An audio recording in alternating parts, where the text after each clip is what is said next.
नमस्ते मेरे भाई। क्या हाल चाल है आप सभी का। आप सभी का कमेंट था ना कि हिंदी भी हमारे लिए स्टार्ट कीजिए बोर्ड मैट्रिक परीक्षा के लिए। लीजिए मेरे भाई, आज से आप सभी के लिए हिंदी का भी क्लासेस में स्टार्ट कर दिया हूँ। हम क्या करेंगे कि एक ही क्लास में पहले हम व्याकरण खत्म करेंगे। क्या करेंगे मेरे साथियों? व्याकरण। व्याकरण का एक ही क्लास में एक टॉपिक को निपटा देना है। एक टॉपिक के जितना बड़ा भी वीडियो बने वन शॉट में निपटा देना है। और उसके बाद इसका तुरंत मैं टेस्ट आपको करवा दूंगा। क्या करवा दूंगा? टेस्ट करवा दूंगा।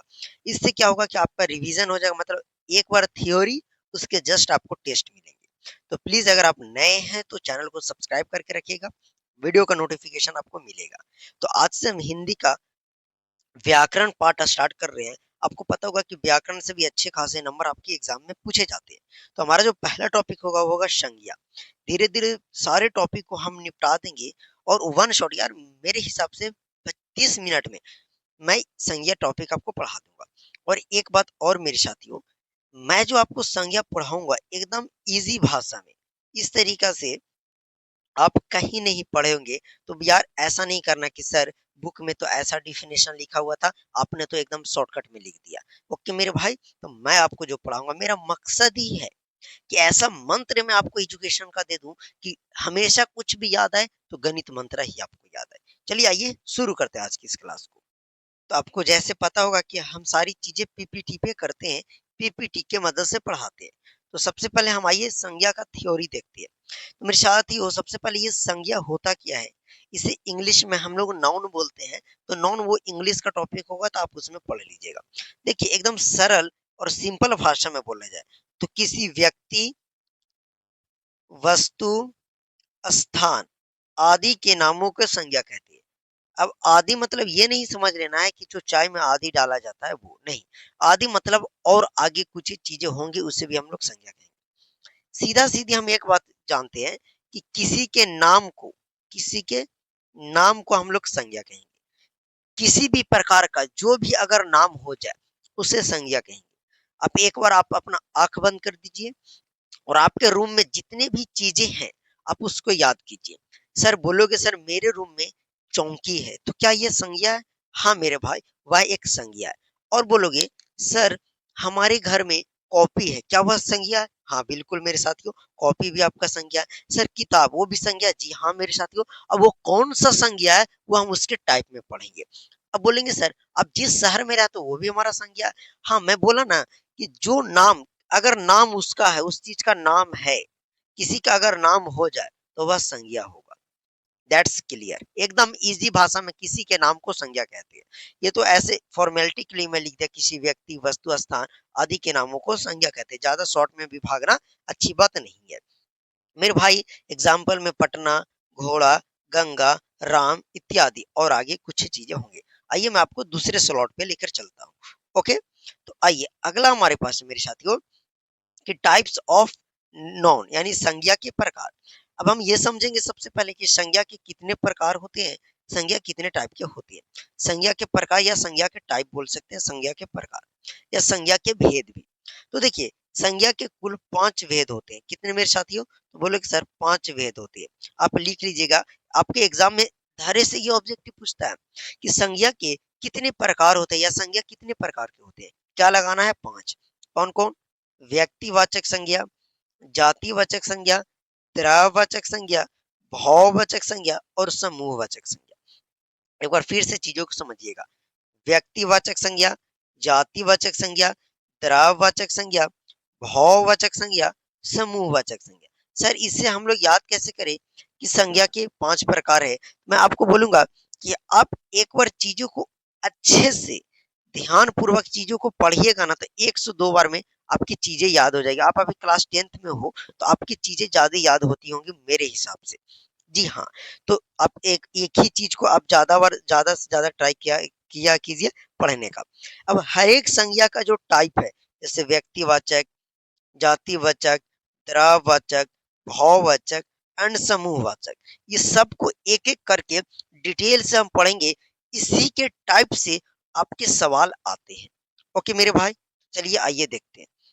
तो सबसे पहले हमारे पास है मेरे साथियों व्यक्तिवाचक संज्ञा। अगर आपने अभी तक कहीं पे भी व्यक्तिवाचक संज्ञा पढ़ा है तो आप उसको भूल जाइए, जो मैं पढ़ाऊंगा उसे आपको याद रखना है। तो देखिए, किसी एक, ये बात याद रखिए, किसी एक व्यक्ति, वस्तु, स्थान के नाम का बोध हो। मेरे साथियों, कहने का मतलब कि किसी एक चीज का प्रॉपर नाम ले लिया जाए और वो एक ही हो, उसको हम लोग व्यक्तिवाचक संज्ञा बोलेंगे।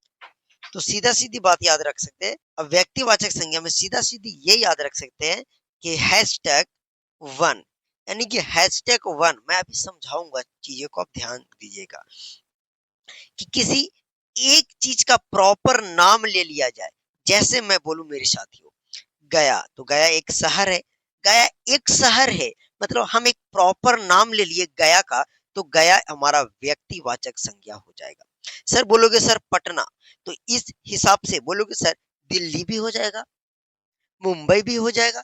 हाँ, अब जो भी शहर का प्रॉपर अगर नाम ले लेते हैं तो वो हमारा व्यक्तिवाचक संज्ञा होगा।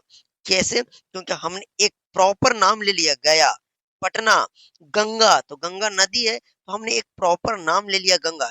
राम, तो राम एक लड़का लड़का है, लेकिन हम लड़का में भी हम बोल दिए कि राम, मतलब हम उसका एक नाम ले लिए।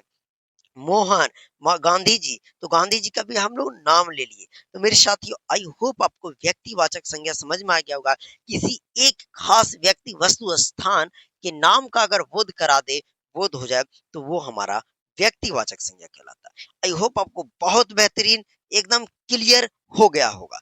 आइए दूसरे स्लॉट में चलते हैं।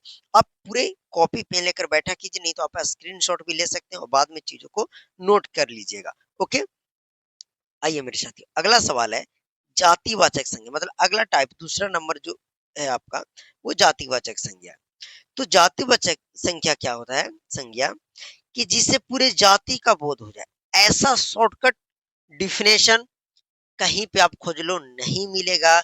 मिलेगा तो आपको सिर्फ गणित मंत्रा के चैनल पे मिलेगा। तो हाँ, गणित मंत्रा के चैनल से एकदम जुड़ कर रहिए, आपका इतने अच्छे से तकदीर बदल दूंगा मेरे साथियों, आप मेरी बात को याद रखना। तो आइए मेरे साथियों, क्या हम समझ रहे जातिवाचक संज्ञा? तो बोलोगे साहब, आपने लिखा है कि जिससे पूरी जाति का बोध हो जाए, पूरे जाति का बोध। जैसे मैं बोलूं शहर, अब मेरे भाई बताओ, शहर, तो शहर में गया, पटना, सब कुछ शहर, दिल्ली, मुंबई जो है वो सारा शहर आ जाएगा। मतलब हमने एक नाम लिया शहर, एक जाति का नाम लिया शहर, और शहर जो है ना, वो पूरे शहर का बोध करा दे रहा है। पूरे शहर एक जात है, मान लिया जाए ये जाति है ना, इसके अंदर मुंबई आ जाएगा, पटना आ जाएगा, दिल्ली आ जाएगा, गुजरात आ जाएगा, महाराष्ट्र आ जाएगा, कोलकाता, कर्नाटक, जो नाम लीजिए वो सारा शहर के अंदर आ जाएगा। बोलोगे सर बात तो आपने सही बोला, मतलब कि शहर जो है वह जातिवाचक संज्ञा। अगर यही हम बोल देते मेरे साथियों पटना, बोलोगे सर ये भी एगो शहर है, लेकिन शहर में हमने नाम ले लिया पटना, तो यह हमारा पिछला स्लॉट जो पढ़े थे यानी व्यक्तिवाचक, वो हमारा संज्ञा हो जाएगा व्यक्तिवाचक संज्ञा। आई होप आपको जातिवाचक संज्ञा समझ में आ रहा है। राज, राज जैसे राज और राजधानी आप लोग पढ़े हैं, जैसे बिहार, तो बिहार एक राज है ना मेरे साथियों। महाराष्ट्र, गुजरात, ये सब इस तरीके से राज है। तो राज भी एक प्रकार का हमारा जातिवाचक है, क्योंकि इसमें पूरे राज का बोध करा दे रहा है। पूरा 2800 राज आ जाएंगे और जितने भी राज हैं वो सारा आ जाएगा। मेरे साथियों, हम बात करें लड़का, तो लड़का में पूरे लड़का जाति का बोध करा दे रहा है। जैसे बड़ा लड़का, छोटा लड़का, मोटा लड़का, काला लड़का, गोरा लड़का, लंगड़ा लड़का, लूल्हा लड़का, यानी कि पूरे लड़के जाति का बोध करा दे रहा है। तो ये पूरे जाति का बोध करा दे रहा है लड़का। इसी तरीके से औरत, तो औरत भी क्या है कि हमारे एक पूरे जाति का बोध करा दे रहा है, पूरे औरत जाति का बोध करा दे रहा है। जैसे मैं बोलूं नदी, तो नदी भी क्या है मेरे साथियों कि नदी, ये भी हमारे पूरे जाति का बोध करा दे रहा है। नदी भी हमारे पूरे जाति का बोध करा दे रहा है। जैसे गंगा नदी, यमुना, सरस्वती, बहुत सारे नाम है। अगर हम किसी बोल दे सरस्वती नदी, तो आप बोलोगे सर वो तो आपने नाम ले लिया, मतलब वह व्यक्तिवाचक संज्ञा होगा। जब सिर्फ नदी की बात आए तो वो हमारा जातिवाचक संज्ञा। आई होप आपको 110% समझ में आ गया होगा। ओके, अगला स्लॉट में हमारे पास है बहुवचक संज्ञा। ये भी काफी इजी एंड सिंपल है। बहुवचक संज्ञा जिसे केवल महसूस किया जाए, हम सिर्फ उसे महसूस कर सकते हैं, एहसास कर सकते हैं, एहसास कर सकते हैं, फील कर सकते हैं, फील कि वो चीज हमारे साथ हो गया, चाहे वो चीज हो रहा है, मतलब हम फील कर सकते हैं चीजों को। जैसे मिठास, मेरे साथियों बताओ, आपने मिठाई खाया, मिठाई खाया तो मीठा आपको लगा, आपको मिठाई, तो मिठाई तो दिख गया, लेकिन उसके अंदर जो मिठास है वो आपको नहीं दिखा। तो मिठास आपको दिखा तो नहीं, लेकिन आपने उसे महसूस किया कि आप जो खाएं वो आपको चीजें मीठा लगी। तो जो चीजें महसूस किया जाए मेरे साथियों, जिसे हम केवल महसूस कर सकते हैं, वो हमारा भाववाचक संज्ञा हो जाएगा मेरे साथियों। क्या हो जाएगा मेरे भाई? तो बोलोगे भाववाचक हो जाएगा संज्ञा मेरे सर, भाववाचक यानी मिठास। तो मिठास क्या है? बोलोगे सर हम बस इसे एहसास कर सकते हैं, महसूस ही तो करते हैं कि हमें मीठा लग रहा है चीजें, हम मीठा देखते थोड़ी है। मेरे साथियों लंबाई, जैसे आप पहले 2 फीट के होंगे, फिर उसके बाद बढ़ते बढ़ते अब बढ़ा, तो आपने देखा, लंबाई को देखा नहीं, लेकिन आप बड़े हो गए, मतलब आपने उस लंबाई को महसूस किया कि आप छोटे से बड़े हो गए। यही बचपन से बूढ़ा हो जाते हैं। खट्टा, मिठास और खट्टा ये सब स्वाद है, स्वाद लेते हैं तो हमें पता चलता है कि हाँ चीजें खट्टा लग रही है। आई होप आपको भाववाचक भी संज्ञा समझ में आ गया। आप बताओ कि इस तरीका से आपको डिफिनेशन कौन से बुक में मिलते हैं मेरे भाई? है कोई ऐसा बुक जिसमें ऐसा डिफिनेशन आपको मिलेगा? बोलोगे सर बिल्कुल नहीं है। जो भी हमें ऐसा डिफिनेशन मिलता है, सिर्फ और सिर्फ गणित मंत्रा के इस यूट्यूब चैनल पे मिलेगा, क्योंकि हम लोग मेहनत करते हैं मेरे भाई, और हमारा क्वालिटी कंटेंट आपको देखने को मिल ही रहा होगा कि किस तरीका से मैं अपना कंटेंट आपके सामने डिलीवर करता हूँ। मेरे दोस्तों, मैं भी पहले इस टाइप के इतने बेस्ट क्वालिटी कंटेंट आपको नहीं दे पाता था, लेकिन मैंने अपने अंदर कुछ सुधार किया, और मैं सोचा कि अब आपको पीपीटी की मदद से एक बेहतरीन तरीका से आपको पढ़ाया जाए। मेहनत लगेगा तो लगेगा, भले पीपीटी बनाने में जितना भी मेहनत लगे मैं करूंगा, इससे टाइम भी कम लगती है और आपकी सारी चीजें क्लियर होती चलती है। ओके, आइए अगला स्लॉट देखते हैं मेरे साथियों। अगला हमारा द्रववाचक संज्ञा। ये तो और ही सिंपल है। द्रववाचक संज्ञा जिसे हम लोग नाप ले और तौल ले, जिसे नापा और तौला जा सके, जिसे नापा तौला जा सके मेरे साथियों, जिसको हम लोग नाप ले सकते हैं और तौल सकते हैं, उसे ही तो हम लोग द्रववाचक संज्ञा कह सकते हैं। द्रववाचक संज्ञा, अब ऐसे नहीं द्रववाचक संज्ञा याद रखना है कि जो द्रव हो, जो लिक्विड हो, उसे हम लोग द्रववाचक संज्ञा नहीं मेरे साथियों। कोयला तो हमारा लिक्विड नहीं होता है, मतलब कि वो द्रव अवस्था में नहीं होता, तो क्या द्रववाचक संज्ञा नहीं है? नहीं है। आपको क्या याद रखना है कि जिसे हम लोग नाप ले या तौल ले, दो ही चीज है, नाप ले या तौल ले, नाप ले या तौल ले, जिसे नापा और तौला जा सके मेरे साथियों, वो हमारा भाववाचक संज्ञा होगा। जैसे बोलोगे सर जैसे, जैसे लोहा, तो बताओ मेरे साथियों, हम लोग लोहा को तौलते हैं ना कि सर 4 केजी लोहा है, 5 केजी। आप याद रखो, आपके घर आता है लोहा खरीदने वाले, तो आप देते हो ना, बोलता है 10 रुपये लोहा है, 12 रुपया, तो लोहा को हम लोग तौल कर बेचते हैं, मतलब हम लोहा को तौल सकते हैं। सोना, सोना को भी हम लोग तौल सकते हैं। बोलोगे सर चांदी को भी तौल सकते हैं। दूध, दूध को हम लोग नाप सकते हैं, दूध को क्या कर सकते हैं? नाप सकते हैं, लीटर में नापते हैं ना, इतना लीटर हुआ दूध हमारा। पानी, पानी को भी हम लोग नाप सकते हैं, तो जिसे नापा और तौला जा सके वो हमारा द्रववाचक संज्ञा कहलाएगा। ओके, मुझे नहीं लगता है कि आपको 1% की भी दिक्कत द्रववाचक संज्ञा में भी आएगी। आइए आगे चीजों को देखते हैं। उसके बाद मेरे साथियों, समूहवाचक संज्ञा, कौन सा संज्ञा? तो बोलोगे सर समूहवाचक संज्ञा। देखिए जो पूरे समुदाय का बोध करा दे, जैसे समूहवाचक संज्ञा किसको कहेंगे कि जो वह एक पूरे समुदाय का बोध करा दे, पूरा समुदाय, कहने का मतलब हुआ अपने एक पूरी ग्रुप का है वो आपको बोध करा दे। जैसे बोलोगे सर सेना, तो जैसे सेना हमारे मन में आता है, तो क्या हम कहते हैं कि सिर्फ एक गो होगा? बोलोगे नहीं, सेना कहने का मतलब कि बहुत सारे वहां पे सिपाही रहे होंगे, बहुत सारे सिपाही तो ही रहते हैं, तभी तो उसको हम लोग सेना बोलते हैं। बोलोगे हाँ सर। सर गुच्छा, गुच्छा, जैसे आप देखोगे मेरे साथियों, चाबी आपकी मम्मी अगर घर में देखे होंगे तो 10-12 चाबी एक रिंग में लगा कर रखा जाता है, तो गुच्छा हो गया मेरे साथियों। मेला, अब कोई बोल देगा सर मेला, हम मानी तो दू एगो, बताओ मेरे साथियों, एक आदमी से कभी मेला लग सकता है? नहीं। बोलोगे सर मेला में तो हजारों हजारों लाखों लाखों आदमी लगते हैं। जैसे अभी हमारे कोई भी मेला लग जाए, उसमें लाखों लाखों आदमी रहते हैं, हजारों हजारों आदमी रहते हैं। जैसे हमारा कुंभ मेला लगा था, तो बताओ मेरे साथियों का कुंभ मेला में खाली एगो व्यक्ति था? बोलोगे नहीं सर, लाखों लाखों थे, बहुत सारे थे, गिन नहीं सकते हैं। मतलब कि वह एक पूरे ग्रुप थे, बहुत सारे मेला, भीड़ बहुत था। सभा, दल, ये सब हमारा जो हो जाएगा वो समूहवाचक संज्ञा के हो एग्जाम्पल हो जाएंगे। अब आइए हम समूहवाचक संज्ञा मतलब कि संज्ञा के कुछ फैक्ट्स पढ़ लेते हैं।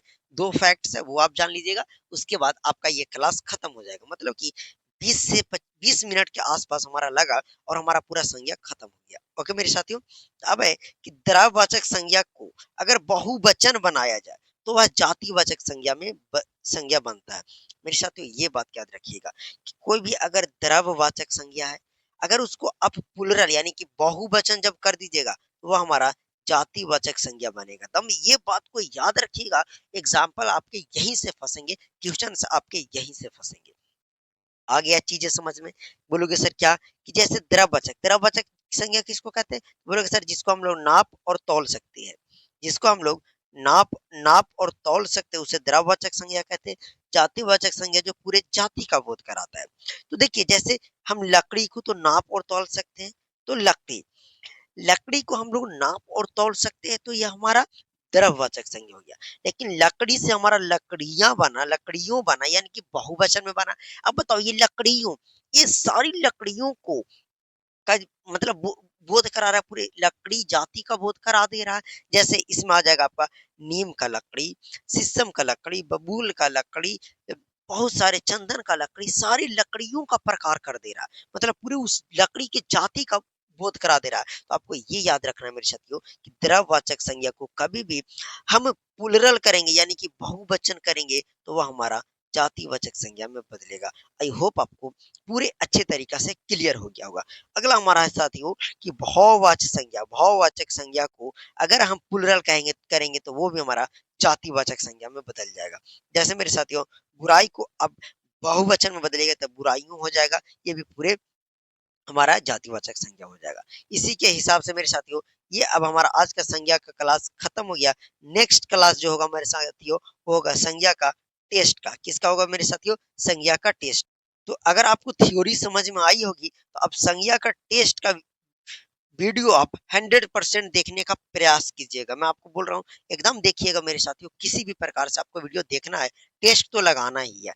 सर टेस्ट में कितने क्वेश्चन होंगे? तो 30 क्वेश्चन नहीं तो मैं 50 क्वेश्चन यही आसपास 30 और 50 के आसपास रखूंगा और टोटल वीवीआई आपको क्वेश्चन में रखने का प्रयास करूंगा। मेरे साथियों मैं एक बात और आपको बता दूं कि अगर आपको क्लास 10th का नोट्स चाहिए, क्या नोट्स चाहिए, वो भी हाथ से बनाया हुआ मेरे साथियों नोट्स, मैं खुद अपने हाथ से बनाया हूँ, हैंड नोट्स कह सकते हैं, बेहतरीन नोट्स कह सकते हैं। सिर्फ आप नोट्स पढ़ लीजिएगा तो आप टॉप कर सकते हैं मेरे साथियों। तो आपको अगर नोट्स चाहिए तो इस नंबर 70615804 पे एसएमएस कीजिएगा। नोट्स का प्राइस कितना है मेरे साथियों? तो बोलोगे सर कितना है बता दीजिए, तो 149 है, बहुत इजी है। अगर आप एक नोट से ले लेते हैं, जैसे मैं हिंदी या किसी और चीज सारा आपको जो क्लास कराता हूँ सबका पीडीएफ आपको फ्री में मिलेगा। जो भी मतलब नोट्स ले लेंगे उन्हें मैं एक पेड व्हाट्सएप ग्रुप में जोड़ दूंगा 149 में ही, और जो भी क्लासेस होंगी उसका सारा पीडीएफ आपको मिल जाएगा, या फिर पीपीटी में मैं पढ़ाऊंगा तो मैं सारा पीपीटी आपको डाल दूंगा। तो ये फायदा आपके होंगे कि आपके टाइम बचेगा। देखिए अब मेरे साथियों आपको 19 मिनट के आसपास यानी 20 मिनट मान लीजिए, 20 मिनट में आपको मेरे साथियों मैं संज्ञा पूरा करा दिया, पूरा थ्योरी आप पूरे यूट्यूब खंगाल लीजिए। इस तरीका से आपको ना तो कोई थ्योरी कराया होगा और ना इतना कम समय में आपका थ्योरी कोई कराया होगा। तो आज थ्योरी का वन शॉट खत्म। चलिए मिलते हैं आप सभी से अगले वीडियो में। ओके मेरे साथियों आज यहीं तक रह देते हैं, क्लास को हैप्पी एंडिंग करते हैं। संज्ञा वन शॉट खत्म हो गया, थ्योरी क्लास। अब हम मिलेंगे आपसे टेस्ट सीरीज में यानी टेस्ट संज्ञा के टेस्ट में। ओके।